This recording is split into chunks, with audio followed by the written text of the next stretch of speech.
नमस्कार। Artificial intelligence या AI ये शब्द आजकल हर जगह सुनने को मिलता है ना? पर इसका असली मतलब क्या है? चलिए, आज इसी कॉम्प्लिकेटेड सी दुनिया की परतों को एक-एक करके खोलते हैं और समझते हैं कि इसके सबसे जरूरी हिस्से क्या हैं। तो सबसे बुनियादी सवाल से ही शुरू करते हैं। जब कोई कहता है एआई, तो आखिर वो किस चीज की बात कर रहा होता है?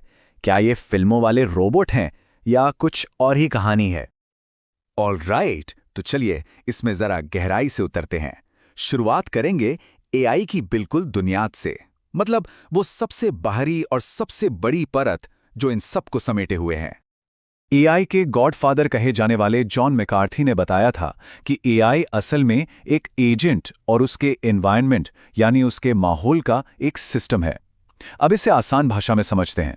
सोचिए, एजेंट कोई भी ऐसी चीज हो सकती है जो अपने आसपास की दुनिया को महसूस कर सके, जैसे हम अपनी आंखों से देखते हैं, कानों से सुनते हैं, और फिर उस जानकारी के आधार पर कोई एक्शन ले।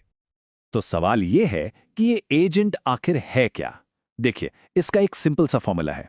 आर्किटेक्चर मतलब वो मशीन, वो हार्डवेयर जिस पर एजेंट काम करता है, जैसे कोई कैमरा हो गया, कंप्यूटर हो गया या फिर एक रोबोटिक कार। और एजेंट प्रोग्राम है वो सॉफ्टवेयर, वो दिमाग जो उस मशीन को बताता है कि उसे करना क्या है, बिल्कुल हमारे शरीर और दिमाग की तरह। और पता है, ये एजेंट कई अलग अलग तरह के हो सकते हैं। जैसे हम इंसान, हम बायोलॉजिकल एजेंट्स हैं। फिर आते हैं रोबोटिक एजेंट्स, यानी फिजिकल मशीनें जो असल दुनिया में चलती फिरती हैं। और हाँ, सॉफ्टवेयर एजेंट्स भी हैं, जैसे हमारे फोन में मौजूद असिस्टेंट जो पूरी तरह से डिजिटल दुनिया में ही रहते हैं। अब एआई की जो सबसे कमाल की बात है ना, वो है इसकी सीखने की काबिलियत। तो चलिए अब हम अपनी अगली लेयर पर चलते हैं और ये पता लगाते हैं कि मशीनें आखिर सीखती कैसे हैं। और यहीं से एंट्री होती है मशीन लर्निंग की। मशीन लर्निंग को आप एआई का इंजन समझ सकते हैं। मतलब ये वो तरीका है जिससे हम कंप्यूटर को हर एक चीज रटाते नहीं हैं, बल्कि उसे ढेर सारा डेटा देकर कहते हैं, जाओ खुद से पैटर्न ढूंढो और सीखो। और यकीन मानिए, ये चीज बहुत ज्यादा पावरफुल है। मशीनें सीखने के लिए दो मेन तरह के डेटा का इस्तेमाल करती हैं। पहला है लेबल्ड डेटा। इसमें हर जानकारी के साथ उसका जवाब भी दिया होता है। जैसे मान लीजिए एक तस्वीर है और उसके नीचे लिखा है ये एक बिल्ली है। ये हुआ लेबल्ड डेटा। और दूसरा है अनलेबल्ड डेटा, जो बस रॉ इंफॉर्मेशन का एक ह्यूज कलेक्शन होता है। इसमें मशीन को खुद ही अंदर छुपे हुए पैटर्न खोजने पड़ते हैं। देखिए, मशीन लर्निंग का असली मकसद सिर्फ डेटा जमा करना नहीं है, बल्कि उस डेटा को ज्ञान यानी नॉलेज में बदलना है। ये सफर शुरू होता है कच्चे फैक्ट्स यानी डेटा से। फिर उन्हें एक मतलब दिया जाता है जिससे वो बन जाती है इंफॉर्मेशन। और आखिर में जब उस इंफॉर्मेशन में अनुभव और समझ जुड़ जाती है तो वो बन जाता है ज्ञान, जिससे सही फैसले लिए जा सकते हैं। अब मशीनें सीखती कैसे हैं? इसके 4 मेन तरीके हैं। पहला, सुपरवाइज्ड लर्निंग। इसमें एआई को लेबल्ड एग्जाम्पल्स दिए जाते हैं। मतलब हजारों तस्वीरें दिखाकर बताया जाता है ये सेब है, ये संतरा है। दूसरा, अनसुपरवाइज्ड लर्निंग। यहां मशीन को बस डेटा दे दिया जाता है और वो खुद ही पैटर्न खोजती है। जैसे कस्टमर्स को उनकी शॉपिंग की आदतों के हिसाब से अलग अलग ग्रुप्स में बांटना। फिर आता है सेमी सुपरवाइज्ड, जो इन दोनों का मिक्सचर है। और चौथा है रीइंफोर्समेंट लर्निंग, जो पूरी तरह ट्रायल एंड एरर पर चलता है। एआई कुछ करता है, सही करने पर उसे रिवॉर्ड मिलता है, गलत करने पर नहीं। बिल्कुल वैसे ही जैसे कोई वीडियो गेम खेलना सीख रहा हो। और इसका असर वो तो हर जगह दिखाई दे रहा है। सोचिए, फाइनेंस इंडस्ट्री में ये मिली सेकेंड्स में क्रेडिट कार्ड फ्रॉड पकड़ लेता है। हेल्थ केयर में मेडिकल स्कैन देखकर बीमारियों का पता लगाने में मदद कर रहा है। ट्रांसपोर्टेशन में सेल्फ ड्राइविंग कारों को रास्ता दिखा रहा है। तो ये सिर्फ किताबी बातें नहीं है, ये टेक्नोलॉजी सच में हमारी दुनिया को बदल रही है।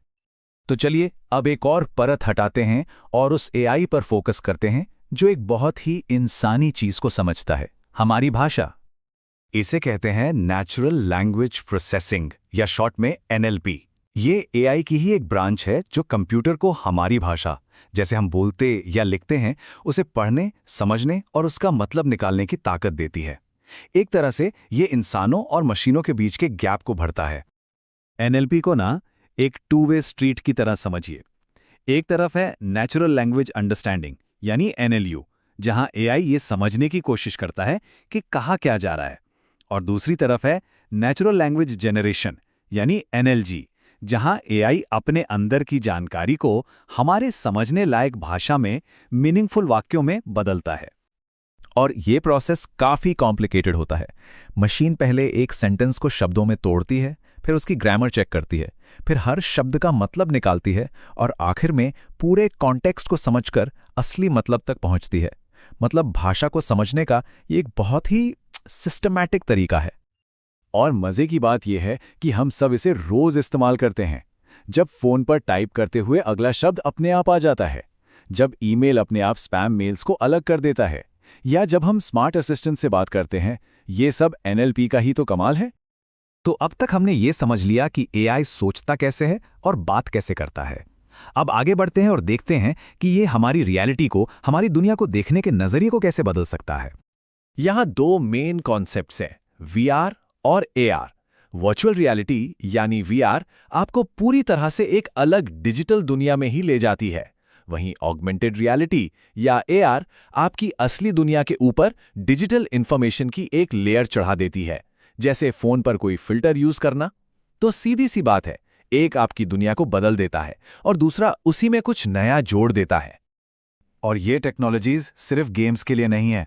गेमिंग से लेकर शॉपिंग तक, सोचिए, घर बैठे वर्चुअली कपड़े ट्राई करना, मार्केटिंग से लेकर नेविगेशन तक, ये हर फील्ड में एक क्रांति ला रही हैं। ये हमें दुनिया को एक्सपीरियंस करने के बिल्कुल नए तरीके दे रही हैं। चलिए अब हम अपनी आखिरी लेयर पर आते हैं। ये वो जगह है जहां एआई एक फिजिकल फॉर्म लेता है और हमारी असल दुनिया में काम करता है।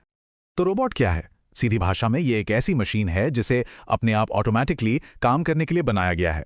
और ये कई तरह के हो सकते हैं, पहियों वाले रोवर से लेकर बिल्कुल इंसानों जैसे दिखने वाले ह्यूमनॉइड्स तक।